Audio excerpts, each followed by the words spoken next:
Okay, so your music is out there, right? It's streaming everywhere. Berlin, Tokyo, São Paulo, you name it. But here's the thing. If you're an independent artist, I can almost guarantee your bank account isn't seeing the full story. So let's do a little detective work. Let's follow the money and find out where it's going missing. Yeah, take a good look at that number, 30 to 40%. If your music is streaming internationally, that's how much of your hard-earned money you are probably losing. I'm not kidding. 30 to 40%. Money that's rightfully yours, just poof, gone, vanishing into thin air. So that leads to the big question, right? The one that should keep you up at night. Where is the rest of your money? And look, this isn't some philosophical debate. We're talking about real cash, a massive hole in your earnings that, by the end of this, we're going to figure out how to plug for good. All right, let's dive into this. To find that missing cash, you gotta understand where it's coming from. And honestly, that whole 30–40%, it really boils down to a huge misunderstanding about how money travels across borders in the music industry. Okay, this is the absolute key takeaway. You might think money from your streams just shows up, like magic. And maybe for your home country, it's a little more straightforward. But internationally, no way. It's not automatic. That money doesn't have a GPS to find its way back to you. It gets dumped into this super complex system, and if you don't have a map to guide it out, it just gets stuck. Seriously. In that system, we call it the global royalty maze. And trust me, it's a maze for a reason. It is designed to be confusing. It's full of twists, turns, and a whole lot of dead ends where your money can get trapped forever. So, why is it such a maze? Well, look at this. It's because there's no single world bank for music. Nope. Every single country has its own laws, its own collection societies, its own payout rules. It's like your money has to get a new passport and visa for every border it crosses, hopping from one office to the next, just hoping to eventually make it back to you. And this is what that journey actually looks like. It's wild.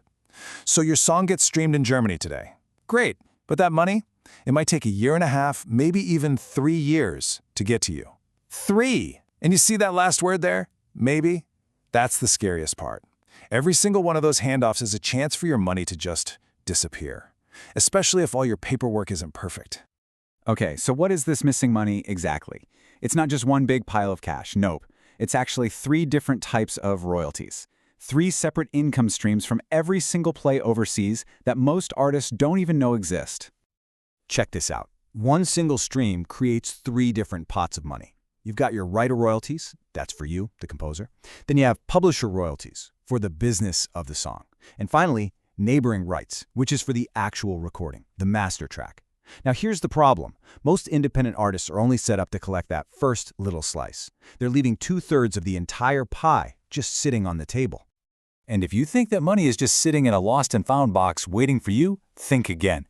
This is the part that's truly insane. After a couple of years, many countries have laws that say, hey, nobody claimed this. It's ours now. It's not just delayed, people. It can be gone forever. Poof! Legally taken from you. All right, deep breaths, enough doom and gloom. The good news is there's a fix. This isn't some secret handshake stuff only the major labels know. It's a clear playbook, a strategy the pros use, and we're going to walk through it right now. First things first, let's clear up the #1 biggest mistake artists make. You think, I'm with ASCAP or I'm with BMI, I'm covered. Well, you're not. Look at the difference here. Your PRO is great, but they only collect your writer's performance money. They don't touch your publisher share. They don't get your foreign mechanicals. That's a huge one. And they definitely don't get your neighboring rights. That's a completely different job. That's what a publishing administrator does. Their entire purpose is to chase down all that other money your PRO can't. So here it is, your 5-step plan to get your global money right. It's a checklist. Step 1, join your PRO. That's the baseline. Step 2, get a publishing administrator to do the heavy lifting globally. Step 3, make sure your songs are registered everywhere. 4, actively claim your neighboring rights. And 5, the most important step of all, the one that makes everything else work, you gotta have clean metadata. And what in the world is clean metadata? It's simple, really. It's just all the ID for your song. The correct writer names, the right ownership splits, all those weird codes like ISRC and ISWC. Think of it like a mailing address for your money. If you get one number wrong in the zip code, that package ain't getting delivered. It's the exact same thing here. One tiny mistake can block all your international money for that song. It's that serious. Okay, so once you've got all that set up, the whole conversation flips.